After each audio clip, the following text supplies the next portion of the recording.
Why bats, Master Wayne? Bats frighten me. It's time my enemies shared my dread.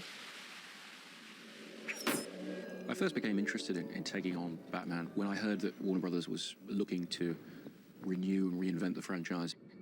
I'd made my last film at Warner Brothers, so I was able to go to them and explain to them the way I saw the Batman franchise being interestingly reinvented.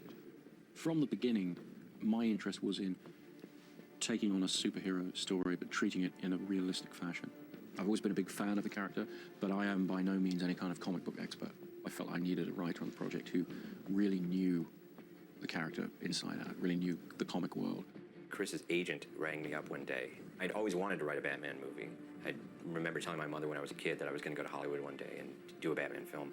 And in a way, I'd been waiting my whole life for this call. David, unfortunately, at that time said he couldn't possibly write the script because he only had 8 or 9 weeks until he was going to go off to direct. I said, if I did do it, this is what I would do, and you can just have my ideas for free. And I talked for about an hour and spitballed a large amount of what the film is. And Chris said, wow, that sounds great. He went away again for a few more days. I got a call again saying, you have to do this, you have to do this.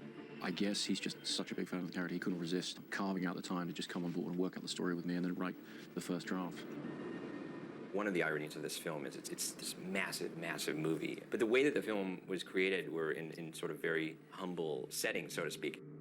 David and I would meet at my house, out the back of my garage, in my office, and throw ideas around and really start working out the major beats. It was clear to me that if they were going to restart the Batman franchise, something very dramatic would have to be done, something very different.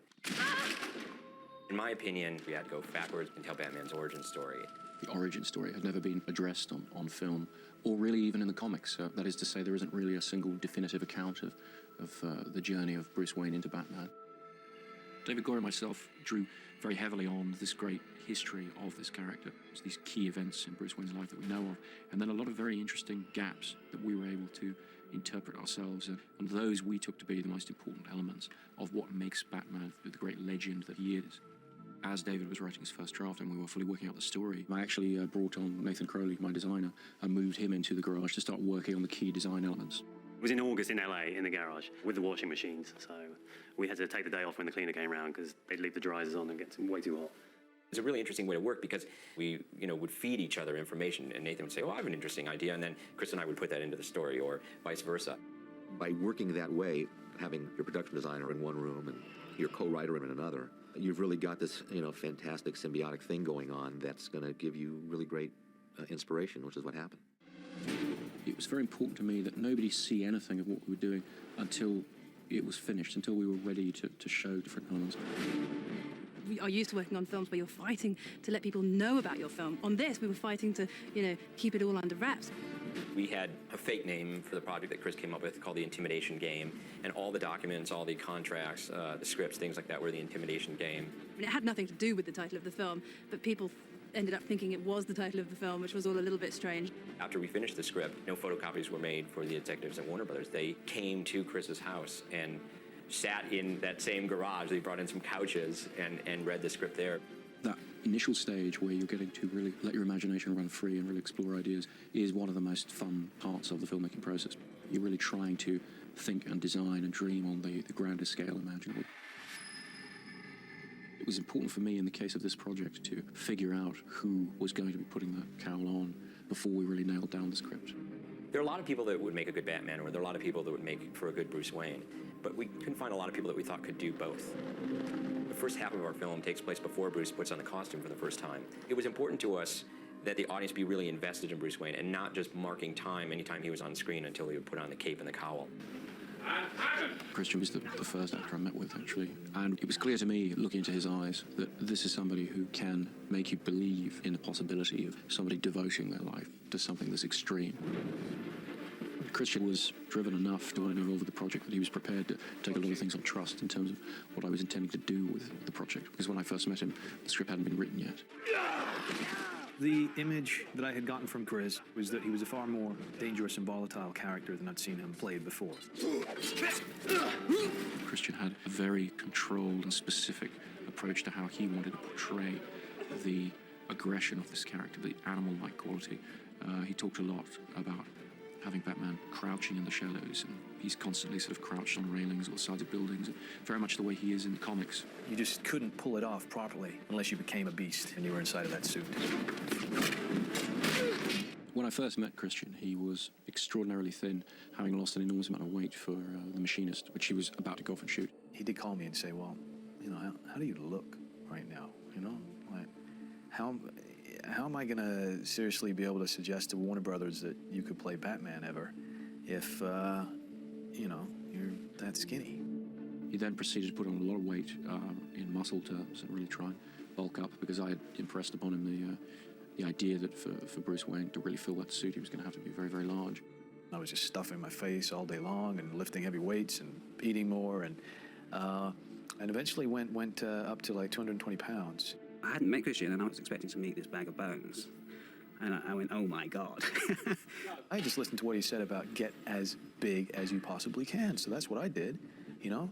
But I was kind of like a bear. I wasn't really like a martial arts, you know, guy all lean and ripped and everything like that. I had to very sort of gently suggest to him that he you know, cut down a bit. I could see the look on Chris's face, you know? He looked at me and it was like, oh, Christ, you know, what has this guy done? There was a moment where he was really big and we were thinking, God, is he going to fit the bat suit? Is it, you know, how is this going to work? It was a moment of panic where I realized, oh, crap, you know?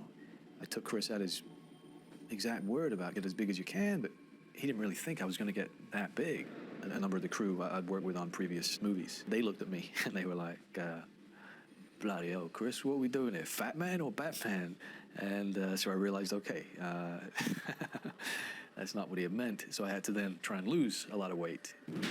We worked on his stamina and built his muscle tone so we could bring his body back up to being what it needed to be for Batman. And Christian knew anyway, because he was such a focused guy. He knew his own body.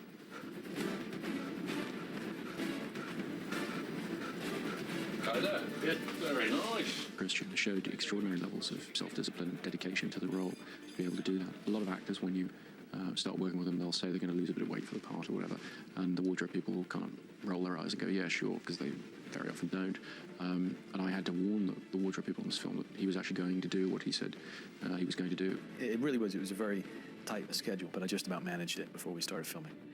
I think the closest to what I saw for Batman that I had seen in another film was probably the Dick Donner Superman film from 1978. And one of the things that made that film so epic was the great casting.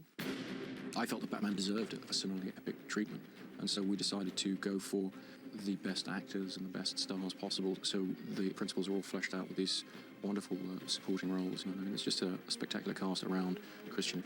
Just know that there are those of us who care about what you do with your future. Haven't given up on me yet.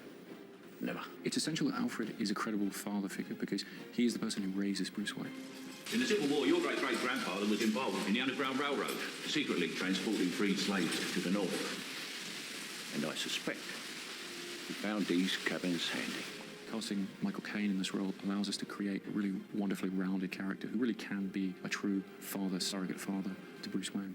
I will go back to Gotham and I will fight men like this, but I will not become an executioner.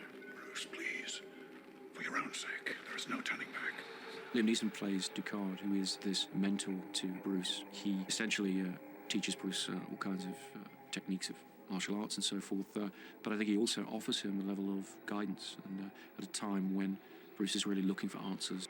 What's great about Liam is Liam ultimately plays one of the villains, and he's never played a villain before. And he always plays these sort of fatherly, avuncular, mentor-like characters, which he does need to play in this film. But when he turns, he really turns.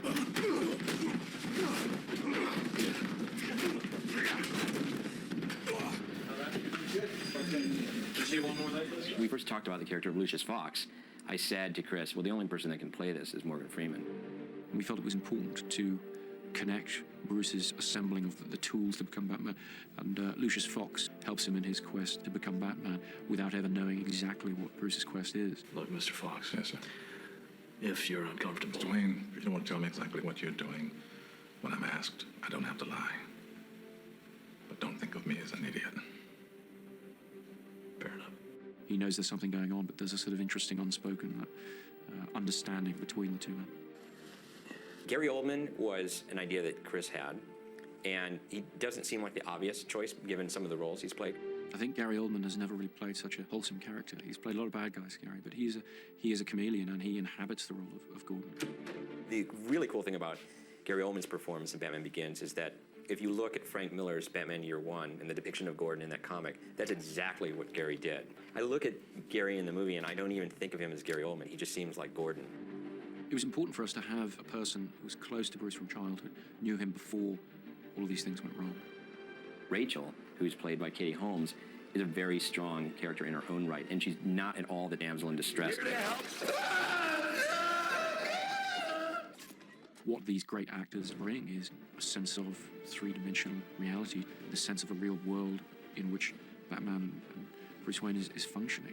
And it's very satisfying to look at the finished product and realize how much of it does stem absolutely directly from those first months where it was just us on our own throwing ideas around.